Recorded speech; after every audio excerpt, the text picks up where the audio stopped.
ಸಾಮಾನ್ಯವಾಗಿ ರಾಜಕಾರಣಿಗಳು ಅಂತಂದ್ರೆ ರಾಜಕೀಯದ ಲಾಭ ಲೆಕ್ಕಾಚಾರವನ್ನು ಹಾಕೊಂಡೆ ಹೋರಾಟವನ್ನು ಮಾಡ್ತಾರೆ, ಧ್ವನಿಯನ್ನು ಎತ್ತುತ್ತಾರೆ, ಮೀಡಿಯಾಗಳಿಗೆ ಹೇಳಿಕೆಯನ್ನು ಕೊಡ್ತಾರೆ.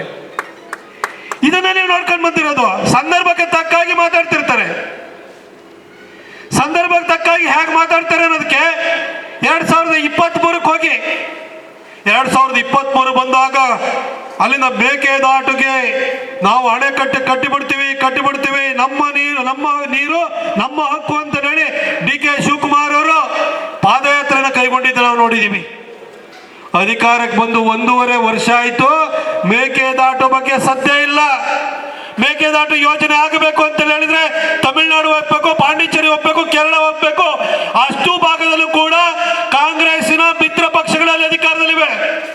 ಆದ್ರೆ ಅಧಿಕಾರಕ್ಕೆ ಬಂದಾದ ನಂತರ ಮಿತ್ರ ಪಕ್ಷಗಳನ್ನ ಅವರು ಮನವೊಲಿಸ್ಲಿಕ್ಕೆ ಹೋಗ್ಲಿಲ್ಲ. ಇವಾಗಲೂ ಕೂಡ ಮೋದಿ ಸರ್ಕಾರದ ಹತ್ರ ಬೆರಳು ತೋರಿಸ್ತಾ ಕೂತಿದ್ದಾರೆ. ಅಧಿಕಾರಕ್ಕೆ ಬರೋದಕ್ಕಿಂತ ಮೊದಲು 40% ಅಂತ ಹೇಳಿ ಊರಿಗೆಲ್ಲ ತಮಟೆ ಹೊಡೆದ್ರು. ಆದ್ರೆ ಅಧಿಕಾರಕ್ಕೆ ಬಂದು 1.5 ವರ್ಷ ಆಯ್ತು. 1.5 ವರ್ಷ ಆದ್ಮೇಲೂ ಕೂಡ ಯಾವ ತನಿಖೆನೂ ಆಗ್ಲಿಲ್ಲ. 40% ಬಗ್ಗೆ ಒಂದು ಸಣ್ಣ ಸಾಕ್ಷ್ಯಾಧಾರ ಹುಡುಕ್ಲಿಲ್ಲ. PSI ಹಗರಣದ ಬಗ್ಗೆನೂ ಮಾತು ನಿಂತೋಯ್ತು, ಬಿಟ್ ಕಾಯಿನ್ ಬಗ್ಗೆ ಮಾತು ನಿಂತೋಯ್ತು. ಇವಾಗ ಏನಾದ್ರೂ ಸಭೆ ಸಮಾರಂಭ ನಡೀತು ಅಂತ ಹೇಳಿದ್ರೆ ಡಿ ಕೆ ಶಿವಕುಮಾರ್ ಅವ್ರು ಇರ್ಬೋದು, ಸಿದ್ದರಾಮಯ್ಯನವರದು, ನಾವು ತನಿಖೆ ಮಾಡಿಸ್ತೀವಿ, ಜೈಲಿಗೆ ಕಳಿಸ್ತೀವಿ, ಬಿಚ್ಚಿಡ್ತೀವಿ. ಏನ್ ಬಿಚ್ಚಿಟ್ರು ಇಷ್ಟು ದಿನದವರೆಗೂ 1.5 ವರ್ಷ ಆದ್ರೆ? ಈ ಅಡ್ಜಸ್ಟ್ಮೆಂಟ್ ರಾಜಕಾರಣಿಗಳ ಇಡೀ ಕರ್ನಾಟಕದಲ್ಲಿ ತುಂಬಿದ್ದಾರೆ. ಯಾರ್ಯಾರ್ದು ಬಿಚ್ಚಿಡಲ್ಲ ತಿಳ್ಕೊಬೇಡಿ. ಎಲ್ಲ ಟಾಪ್ ಸೀನಿಯರ್ ಲೀಡರ್ಸ್ ಗಳೆಲ್ಲರೂ ಅಡ್ಜಸ್ಟ್ಮೆಂಟ್ ಅಲ್ಲಿ ಇರುವಂತವ್ರು. ಹಾಗಾಗಿಯೇ ಈ ಅಡ್ಜಸ್ಟ್ಮೆಂಟ್ ರಾಜಕಾರಣವನ್ನ ಅದರ ವಿರುದ್ಧವಾಗಿ ಇವತ್ತು ನಮ್ಮ ರೈತರಿಗೆ, ನಮ್ಮ ಮಠಮಾನ್ಯಗಳಿಗೆ, ನಮ್ಮ ದೇವಸ್ಥಾನಗಳಿಗೆ, ನಮ್ಮ ಸಾಮಾನ್ಯ ಜನರಿಗೆ, ಸಂಘ ಸಂಸ್ಥೆಗಳಿಗೆ ನ್ಯಾಯನ ಕೊಡಿಸ್ಬೇಕು. ಇಲ್ಲ ಅಂತಂದ್ರೆ ಈ ಅಡ್ಜಸ್ಟ್ಮೆಂಟ್ ರಾಜಕಾರಣಿಗಳು ಹೋರಾಟನೂ ಕೂಡ ಹಳ್ಳಿಯಾಡಿಸ್ಬಿಡ್ತಾರೆ. ವಾಲ್ಮೀಕಿ ಹೋರಾಟ ಹಳ್ಳಿಯಾಡ್ದಾಗೆ ಅಂತ ಹೇಳ್ಬಿಟ್ಟು ನಾವಿವತ್ತು ಈ ಒಂದು ಅಭಿಯಾನವನ್ನು ಕೈಗೊಂಡಿದ್ದೀವಿ ಬಂಧುಗಳೇ. ಇದು 2ನೇ ಹಂತದ ಅಭಿಯಾನ. ನಾವು ನಿಮಗೆ ಬರೀ ಬಂದು ಊರೂರಿಗೆ ಬಂದು ಭಾಷಣವನ್ನು ಮಾಡಿ ನಿಮ್ಮ ಹತ್ರ ಶಿಳ್ಳೆ ಚಪ್ಪಾಳೆ ಗಿಟ್ಟಿಸಿ ನಿಮ್ಮ ಹತ್ರ ಒಂದು 2 ಗಂಟೆ 3 ಗಂಟೆ ಟೈಮ್ ಕಳೆದ್ಬಿಟ್ಟು ನಾವು ಹೋಗ್ತಾ ಇಲ್ಲ. ನಿಮಗೆ ಫಸ್ಟ್ ಹಂತದ ಮೊದಲನೇ ಹಂತದ ಅಭಿಯಾನ ನಡೀತು. ಬೀದರಿಗೆ ಹೋದು, ಆನಂತರ ಬಿಜಾಪುರದಲ್ಲಿ ಎತ್ತಾಳರು ಈ ಒಂದು ಅಭಿಯಾನವನ್ನು ಅವರೇ ಕೈಗೆತ್ಕೊಂಡವರು.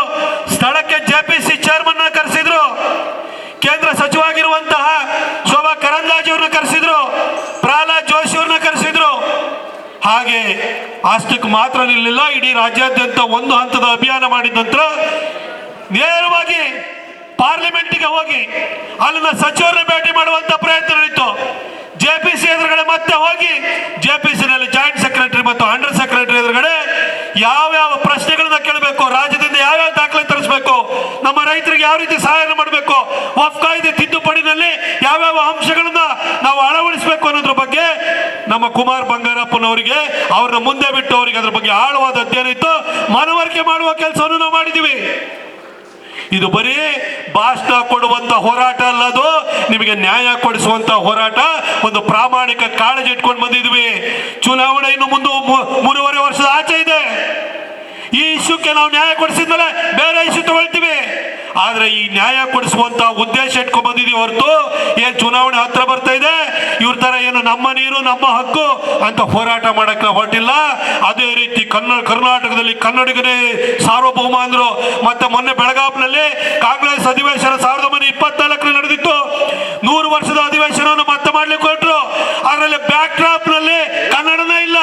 ಕನ್ನಡದ ಬಗ್ಗೆ ಬಹಳ ಮಾತಾಡಿದ್ರು, ಪುಂಖಾನುಪುಂಖವಾಗಿ ಮಾತಾಡಿದ್ರು. ಆ ರೀತಿ ಡೋಂಗಿ ರಾಜಕಾರಣಿಗಳು ನಾವಲ್ಲ. ನಾವು ಕನ್ನಡಿಗರ ಬಗ್ಗೆ ಪ್ರೀತಿ ಇಟ್ಕೊಂಡಿರೋರು, ನಮ್ಮ ರೈತರ ಬಗ್ಗೆ ಕಾಳಜಿ ಇಟ್ಕೊಂಡು ನಾವಿಲ್ಲಿ ಬಂದಿದ್ವಿ ಬಂಧುಗಳೇ. ನೇರವಾಗಿ 1-2 ವಿಷಯಕ್ಕೆ ಬರುವುದಾದ್ರೆ, ನೀವೆಲ್ಲ ಇಲ್ಲಿ ಬಹಳ ಜನ ಹಿರಿಯರು ಇದ್ದೀರಿ, ನಮ್ಮೆಲ್ಲ ಕಿರಿಯ ಸಹೋದರರಿದ್ದೀರಿ. ಈ ನಮ್ಮಲ್ಲಿ ಪಿತ್ರಾರ್ಜಿತ ಆಸ್ತಿ ಅಂತ ಹೇಳ್ತಾರೆ. ಅಂದ್ರೆ ಅಜ್ಜ ಮಾಡಿರೋ ಆಸ್ತಿಗೆ ಮೊಮ್ಮಗಪ್ಪ ಹಕ್ಕುದಾರ ಆಗಿರ್ತಾನೆ. ನಿಮ್ಮ ಅಪ್ಪನು ಮಾರಬೇಕು ಅಂತ ಹೇಳಿದ್ರೆ ಮೆಜಾರಿಟಿ ಬಂದಿರೋ ಮಕ್ಕಳಿದ್ರೆ ಸೈನ್ ತಗೋಬೇಕು. ಅಂದ್ರೆ ನೀವು ಇನ್ಹೆರಿಟ್ ಮಾಡಬೇಕು ಅಂದ್ರೆ ಇನ್ಹೆರಿಟೆನ್ಸ್ ಆಕ್ಟ್ ಪ್ರಕಾರವಾಗಿ ನಿಮ್ಮ ಅಜ್ಜನ ಆಸ್ತಿಗೆ ನೀವು ಪಾಲ್ದಾರರಾಗಿರ್ತೀರಿ. ನೀವು ನಿಮ್ಮ ಅಜ್ಜನಿಂದ ತಂದೆಯಿಂದ ನಿಮ್ಮ ಆಸ್ತಿ ಅನ್ನೋದು ಹಕ್ಕನ್ನು ಪಡ್ಕೊಳ್ತೀರಿ. ಆದರೆ ಇವತ್ತು ರೈತರ ಕೃಷಿ ಭೂಮಿಗೆ, ನಿಮ್ಮ ಯಾವುದೋ ಸಂಘ ಸಂಸ್ಥೆಗಳ ಭೂಮಿಗೆ, ಮಠಗಳಿಗೆ, ಇದಕ್ಕೆಲ್ಲ ನಮ್ಮ ವಕ್ಫ್ ಆಸ್ತಿ ಅಂತೇಳಿ ರಾತ್ರೋರಾತ್ರಿ ನೋಟಿಸ್ ಕಳಿಸ್ತಾ ಇರೋದು. RTC ನಲ್ಲಿ 9ನೇ ಕಲಂನಲ್ಲಿ ಇದು ವಕ್ಫ್ ಆಸ್ತಿ ಅಂತ ನಮೂದನೆ ಮಾಡ್ತಾ ಇದ್ರಲ್ಲ. ಈ ಹಿಂದೂಗಳಿಗೆ ಈ ವಕ್ಫ್ ಮುಸಲ್ಮಾನರು ಯಾವಾಗ ಹುಟ್ಟಿದ್ರು ಅಂತ ನಮಗೆ ಗೊತ್ತಿಲ್ಲ. ನಮ್ಮ ಅಜ್ಜಂಗ, ನಮ್ಮ ಮುತ್ತಜ್ಜಂಗ ಇವ್ರು ಹುಟ್ಟಿದ್ರೆ ನಮ್ಮ ಆಸ್ತಿ ಇವ್ರಿಗೆ ಸೇರ್ಬೇಕು. ಆದ್ರೆ ನಮ್ಮ ಅಜ್ಜಿಗೆ, ನಮ್ಮ ಮುತ್ತಜ್ಜಿಗೆ ಇವ್ರು ಹುಟ್ಟಿದಾರ? ಹಾಗಾದ್ರೆ ನಮ್ಮ ಆಸ್ತಿ ಇವ್ರಿಗೆ ಹೆಂಗ್ ಹೋಗ್ತಾ ಇದೆ? ಇದನ್ನೇ ನಾವು ಕೇಳಲಿಕ್ಕೆ ಬಂದಿರೋದು ಬಂಧುಗಳೇ. ಬಿಜಾಪುರದಲ್ಲಿ ನಮ್ಮ ಯತ್ನಾಳ್ ಸಾಹೇಬ್ರು ಹೋರಾಟ ಕೇಳಿದ್ರು, ರೈತರ ಪರವಾಗಿ ಅಹೋರಾತ್ರಿ ಧರಣಿಯನ್ನು ಮಾಡಿದ್ರು. ಯಾಕೆ ಅಂತ ಹೇಳಿದ್ರೆ, ನಮ್ಮ ರೈತರು 100 ವರ್ಷಗಳಿಂದ ಭೂಮಿಯನ್ನು ಉಳುಮೆ ಮಾಡ್ತಾ ಬರ್ತಾ ಇದ್ದಾರೆ. ಬೆಳಗ್ಗೆ ಆದ್ರೂ ಎಷ್ಟೋ ಹೇಳೋಷ್ಟ್ರೊಳಗಡೆ ನಿಮ್ಮ RTC ತೆಗೆದು ನೋಡಿದ್ರೆ ನಿಮ್ಮ RTC ಮೇಲೆ ಯಾವುದೋ ವಕ್ಫಿಗೆ ಸೇರಿದ್ದು ಆಸ್ತಿ ಅಂತ ಹೇಳ್ಬಿಟ್ಟು ನಮೂದನೆ ಮಾಡಿದ್ದಾರೆ. ನಿಮಗೆ ಆಶ್ಚರ್ಯ ಆಗುತ್ತೆ, ನಿಮ್ಮ ಅಪ್ಪಗೋ ನಿಮ್ಮ ಅಜ್ಜಗೋ ಈ ವಕ್ಫ್ ಯಾವಾಗ ಹುಟ್ಟುಬಿಡ್ತು ಅಂತ ಹೇಳಿ ನಿಮಗೆ ಆಶ್ಚರ್ಯ ಆಗುವಂತ ಪರಿಸ್ಥಿತಿ ಬಂದೋಗಿದೆ. 2023 ಚುನಾವಣೆ ಸಂದರ್ಭದಲ್ಲಿ ನಾವು ಹೇಳಿದ್ದು, ಒಂದು ವೇಳೆ ನೀವು ಯಾಮಾರಿ ಕಾಂಗ್ರೆಸ್ಗೆ ಓಟ್ ಆಯಿತು ಅಂದ್ರೆ ಸ್ಥಾಪನೆ ಆಗುವುದು ಕನ್ನಡಿಗರ ಸರ್ಕಾರ ಅಲ್ಲ, ತಾಲಿಬಾನಿ ಸರ್ಕಾರ ಅಂತ ಹೇಳಿದ್ದು. ಇವತ್ತು ರಾಜ್ಯದಲ್ಲಿ ಆಡಳಿತ ನಡೆಸುವ ಸಿದ್ದರಾಮಯ್ಯನವರ ಸರ್ಕಾರ ಇದು ತಾಲಿಬಾನಿ ಸರ್ಕಾರ ಅನ್ನೋ ಬಗ್ಗೆ ನಿಮ್ಗೆ ಯಾರಿಗಾರು ಅನುಮಾನ ಇದೆಯಾ? ಬೈ ಎಲೆಕ್ಷನ್ ಬರೋದಕ್ಕಿಂತ ಮೊದಲನೇ ಈ ಹಿಂದೆ 2015ರಲ್ಲಿ SDPI, KFD, PFI ವಿರುದ್ಧ ಇದ್ದಂತ 1600 ವಿರುದ್ಧ ಜನಗರ ವಿರುದ್ಧ ಇದ್ದಂತ ಕ್ರಿಮಿನಲ್ ಪ್ರಕರಣಗಳನ್ನ ವಾಪಸ್ ತೆಗೆದು ಕ್ಯಾಬಿನೆಟ್ ಮುಂದಿಟ್ಟು ವಾಪಸ್ ತೆಗೆದುಕೊಂಡು ಪೊಲೀಸ್ ಇಲಾಖೆ ವಿರೋಧ ನಡುವೆನೂ ಕೂಡ ಕೇಸನ್ನು ವಾಪಸ್ ತೆಗೆದುಕೊಂಡು ನಮ್ಮ ಕಾರ್ಯಕರ್ತರ ಹತ್ಯೆಗೆ ಸಿದ್ದರಾಮಯ್ಯನವರು ಕಾರಣರಾಗಿದ್ರು.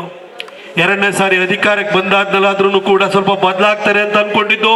ಯಾಕೆಂದ್ರೆ ಅವರ ಈ ರೀತಿಯ ಮನಸ್ಥಿತಿಯಿಂದಾಗಿ ಮುಸಲ್ಮಾನರ ಓಲೈಕೆಗೋಸ್ಕರ ಟಿಪ್ಪು ಜಯಂತಿಯನ್ನು ಮಾಡಿದಂತ ಸಿದ್ದರಾಮಯ್ಯನವ್ರನ್ನ ಮೈಸೂರಿನಲ್ಲಿ ಚಾಮುಂಡೇಶ್ವರಿ ಜನ 36,000 ಮತಗಳ ಅಂತರದಲ್ಲಿ ಸೋಲಿಸಿ ಕಳಿಸಿದ್ರು. 2ನೇ ಸಾರಿ ಅಧಿಕಾರಕ್ಕೆ ಬಂದಾಗ್ಲಾರು ಬುದ್ಧಿ ಕಲಿತಾರೆ ಅಂತ ಅನ್ಕೊಂಡಿದ್ರು. ಆದ್ರೆ 2ನೇ ಸಾರಿ ಬಂದಾದ ಕೂಡಲೇ ಇದೇ ಪೊಲೀಸ್ ಜೀಪ್ಗಳನ್ನ ಜಖಂ ಮಾಡಿದಂತ, ಪೊಲೀಸರ ಮೇಲೆ ಹಲ್ಲೆ ಮಾಡಿದಂತ ಹುಬ್ಬಳ್ಳಿನಲ್ಲಿ ಘಟನೆ ನಡೆದಿತ್ತಲ್ಲ, ಅಲ್ಲಿ UAP ಅಂತ ಹೇಳಿ ಅನ್ಲಾಫುಲ್ ಆಕ್ಟಿವಿಟೀಸ್ ಪ್ರಿವೆನ್ಷನ್ ಆಕ್ಟ್ ಅಡಿ ಅತ್ಯಂತ ಕಠಿಣ ಕ್ರಮವನ್ನ ಒಂದು ಪ್ರಕರಣಗಳನ್ನು ದಾಖಲೆ ಮಾಡಿತ್ತು. ಅವನ್ನು ಕೂಡ ವಾಪಸ್ ತೆಗೆದುಕೊಂಡ್ರು. ಆ ತಗೊಂಡು 15 ದಿನ ಆಗಿಲ್ಲ, ನಿಮ್ಮ ಆಸ್ತಿಯನ್ನೇ ಕಬಳಿಸ್ಲಿಕ್ಕೆ ಬಂದ್ರು. ಬಂಧುಗಳೇ, ಈ ಸಿದ್ದರಾಮಯ್ಯನವರು ಇದೇ ರೀತಿ ಮುಂದುವರಿತಾ ಹೋಯ್ತು ಅಂತ ಹೇಳಿದ್ರೆ ಪೊಲೀಸರಿಗೂ ಉಳಿಗಾಲ ಇಲ್ಲ, ನಮ್ಮ ರೈತರಿಗೂ ಉಳಿಗಾಲ ಇಲ್ಲ, ರೈತರ ಭೂಮಿಗೂ ಉಳಿಗಾಲ ಇಲ್ಲ ಅನ್ನೋದ್ರ ಬಗ್ಗೆ ನಿಮ್ಗೆ ಏನಾದ್ರೂ ಡೌಟ್ ಇದೆಯಾ? ಸಿದ್ದರಾಮಯ್ಯ ಮೊದಲನೇ ಸಾರಿ ಮುಖ್ಯಮಂತ್ರಿ ಆಗಿದ್ದಾಗ ಇದೇ ಕಲಬುರಗಿಯಲ್ಲಿ ಮಲ್ಲಿಕಾರ್ಜುನ ಪಂಡೆ ಹತ್ಯೆ ಆಯ್ತು, ಒಬ್ಬ ಕಳ್ಳ ಸಾಯಿಸಿದ. ಅದೇ ರೀತಿ ತುಮಕೂರಿನಲ್ಲಿ PSI ಜಗದೀಶ್ ಮೇಲೆ ಡ್ರ್ಯಾಗರ್ ಅಲ್ಲಿ ಸುಚ್ಚಿ ಒಬ್ಬ ಕಳ್ಳ ಸಾಯಿಸಿದ. ಅದೇ ರೀತಿಯಲ್ಲಿ ತೀರ್ಥಹಳ್ಳಿ ಹತ್ರ ಒಬ್ಬ ದನಗಳನ್ನ ಎನ್ಕೌಂಟರ್ ಮಾಡಿದ್ರೆ ಪೊಲೀಸ್ ಕಾನ್ಸ್ಟೇಬಲ್ಗೆ ಅದನ್ನು ಸಸ್ಪೆಂಡ್ ಮಾಡಿ ದನಗಳನ್ನ ಕುಟುಂಬಕ್ಕೆ ಅವರಿಗೆ ಕಾಂಪೆನ್ಸೇಷನ್ ಕೊಟ್ಟರು. ಮೈಸೂರಿನಲ್ಲಿ ATI ನಲ್ಲಿ IAS ಅಧಿಕಾರಿ ರಶ್ಮಿ ಮಹೇಶ್ ಮೇಲೆ ದಾಳಿ ಆಯ್ತು. ಅದೇ ರೀತಿ ಒಬ್ಬ ದಕ್ಷ ಅಧಿಕಾರಿ IAS ಅಧಿಕಾರಿ ಆಗಿದ್ದಂತ ಶಿಖಾ ಅವರ ಮೇಲೆ ಇದೇ ಸಿದ್ದರಾಮಯ್ಯನವರ ಶಿಷ್ಯ ಇವತ್ತು ಸಿದ್ದರಾಮಯ್ಯನವರು ಮೂಡ ಹಗರಣದಲ್ಲಿ ಸಿಕ್ಕಾಕೊಳ್ಳಿಕ್ಕೆ ಕಾರಣ ಆಗಿರುವಂತ ಮರಿಗೌಡ ಅವರ ಸ್ವಜಾತಿಯ ಬಾಂಧವ ಶಿಖಾ ಅವರನ್ನ ಅವಾಚ್ಯ ಶಬ್ದಗಳನ್ನ ನಿಲ್ಲಿಸಿರೂ ಕೂಡ ಮುಖ್ಯಮಂತ್ರಿ ಒಂದೇ ಒಂದು ಮಾತಾಡ್ಲಿಲ್ಲ ಅವತ್ತು.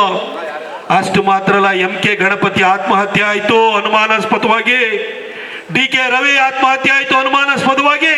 ಪೊಲೀಸರಿಗೂ ಅಧಿಕಾರಿಗಳಿಗೂ ಉಳಿಗಾಲ ಅನ್ನೋ ಸ್ಥಿತಿ ಬಂದೋಯ್ತು.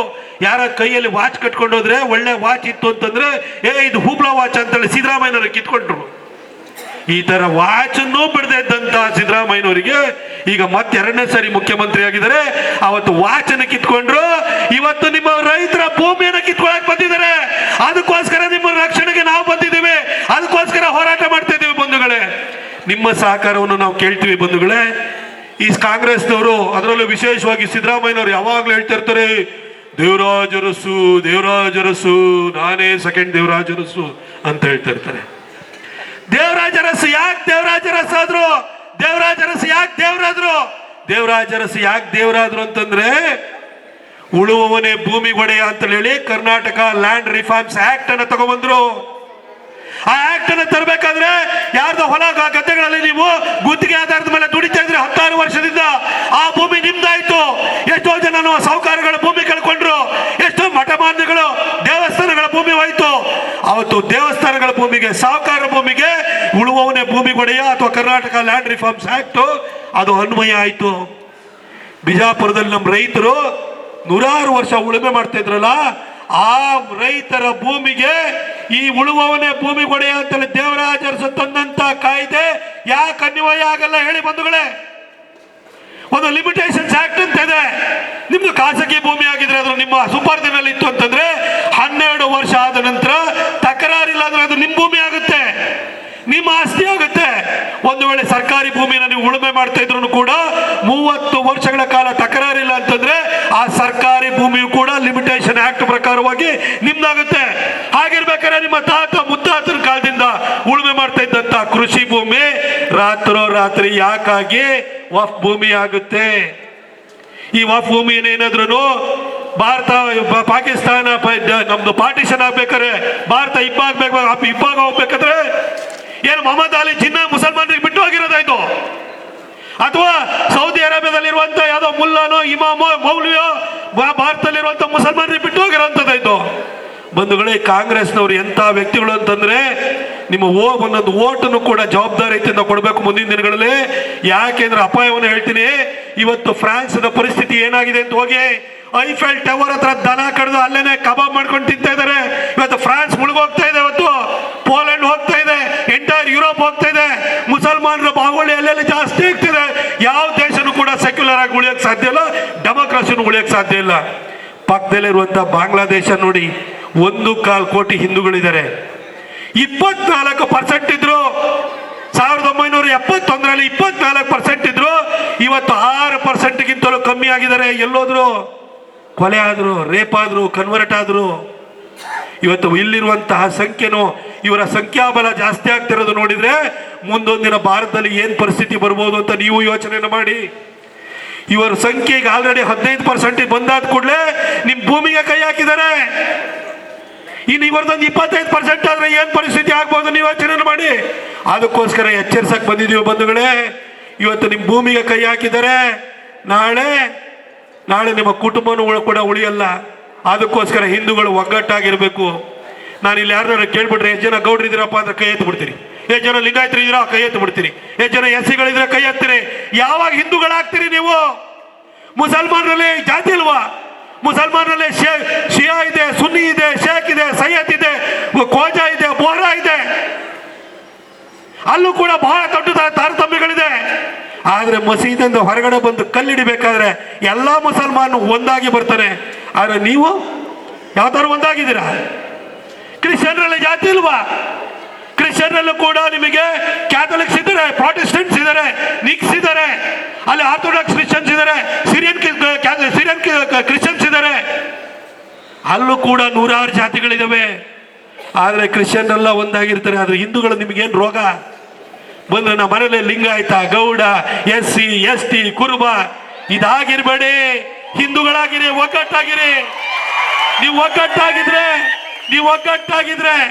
ಒಗ್ಗಟ್ಟಾಗಿದ್ರೆ ನಿಮ್ಮ ಭೂಮಿನ ಕಿತ್ಕೊಳ್ಳಕ್ಕೆ ಯಾವ ಸಿದ್ದರಾಮಯ್ಯ ಕೈಲೂ ಸಾಧ್ಯ ಇಲ್ಲ, ಯಾವ DK ಶಿವಕುಮಾರ್ ಕೈಲೂ ಸಾಧ್ಯ ಇಲ್ಲ, ಯಾವ ಜಮೀರ್ ಅಹಮದ್ ಕೈಲೂ ಸಾಧ್ಯ ಇಲ್ಲ. ನೀವು ಕೂಡ ದೇವಸ್ಥಾನದಿಂದ ಹೊರಗಡೆ ಬರ್ಬೇಕಾದ್ರೆ ಒಟ್ಟಿಗೆ ನಿಂತ್ಕೊಳ್ತು ಅಂದ್ರೆ ನಿಮಗೂ ಹೆದರ್ತಾರೆ, ನಿಮಗೂ ತಲೆಬಾಗ್ತಾರೆ. ಆ ಸಂದೇಶವನ್ನ ಈ ಸಭೆ ಮುಖಾಂತರವಾಗಿ ಕೊಡಕ್ಕೆ ಅಂತ ಬಂದಿದ್ದೀವಿ ಬಂಧುಗಳೇ. ಇನ್ನು ಸಾಕಷ್ಟು ಜನ ಮಾತಾಡೋರಿದ್ದಾರೆ. ನಾವು ಇನ್ನು ಮುಂದಿನ ದಿನಗಳಲ್ಲೂ ಬರ್ತೀವಿ. ನಾನು ನಿಮ್ಮನ್ನ ಕಳಕಳಿಯಿಂದ ಕೇಳೋಂಥದ್ದಿಷ್ಟೇ. ನಾವು ನಿಮ್ಮೂರಿಗೆ ಕಂಪ್ಲಿಗೆ ಬಂದಾದ್ಮೇಲೆ ನನಗೆ ಎಷ್ಟೋ ಜನ ಹುಡುಗರು ಬಂದು ನಮ್ಮ ಪ್ರೀತಿಯಿಂದ ಮಾತಾಡಿಸಿದ್ರು, ಸೆಲ್ಫಿ ತಗೊಂಡ್ರು. ನನ್ನನ್ನು ಯಾಕೆ ಇಷ್ಟಪಟ್ರಿ? ಹಿಂದುತ್ವನ ಕಾರಣಕ್ಕೋಸ್ಕರ ಇಷ್ಟಪಟ್ರಿ, ನನ್ನ ಜಾತಿಗೋಸ್ಕರ ಇಷ್ಟಪಟ್ಟಿಲ್ಲ.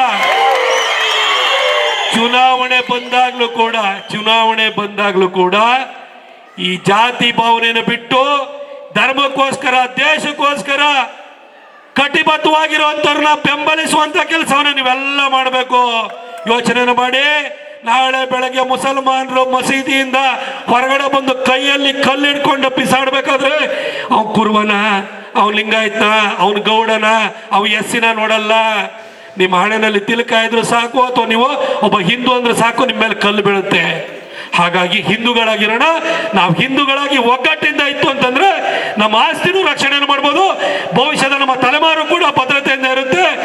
ಹಾಗೆ ನಾವು ಕೂಡ ನಿಮ್ಮ ಜೊತೆ ಹೋರಾಟ ಮಾಡೋದಕ್ಕೆ, ನಿಮ್ಮ ಪರವಾಗಿ ನಿಲ್ಲಕ್ಕೆ ನಮಗೊಂದು ದೊಡ್ಡ ಶಕ್ತಿ ಬರುತ್ತೆ ಅಂತ ಹೇಳ್ಬಿಟ್ಟು ನಾನು ನಿಮಗೆ ವಿನಮ್ರವಾಗಿ ಮನವರಿಕೆಯನ್ನು ಮಾಡಿಕೊಡ್ತಾ, ಇಷ್ಟು ಜನ ಎಲ್ಲ ಬಂದಿದ್ರಿ. ಎರಡನೇ ಹಂತದ ನಮ್ದು ಇವತ್ತು ಅಭಿಯಾನ ಪ್ರಾರಂಭ ಆಗಿದೆ. ಬೈ ಎಲೆಕ್ಷನ್ ಅದು ಬಂತೋ ಸೋಲ್ತೋ ಗೆದ್ದೋ ಬಿಟ್ಟುಬಿಡಿ, ಆದರೆ ಹಿಂದೂಗಳ ರಕ್ಷಣೆ ಅನ್ನೋದು ಶಾಶ್ವತವಾಗಿ, ಸೋಲು ಗೆಲುವನ್ನ ಬದಿಗಿಟ್ಟು ಬಿಟ್ಟು ಶಾಶ್ವತವಾಗಿ ನಿಮ್ಮ ಪರವಾಗಿ ಇರ್ತೀವಿ ಅನ್ನೋ ಸಂದೇಶವನ್ನ ಈ ವೇದಿಕೆ ಮುಖಾಂತರವಾಗಿ ಕೊಡ್ತಾ, ಇನ್ನೊಂದು ಬಹಳ ಜನ ನಮ್ಮ ಹಿರಿಯ ನೇತಾರರು ಮಾತಾಡಲಿದ್ದಾರೆ. ಈ ಹೋರಾಟ ನಿಲ್ಲಲ್ಲ. ಇದಾದ ನಂತರ, ಈ ಸಭೆ ಆದ ನಂತರ ತಕ್ಷಣಕ್ಕೆ ನಾವು ಮತ್ತೆ ಡೆಲ್ಲಿಗೆ ಹೋಗ್ತಾ ಇದ್ದೀವಿ.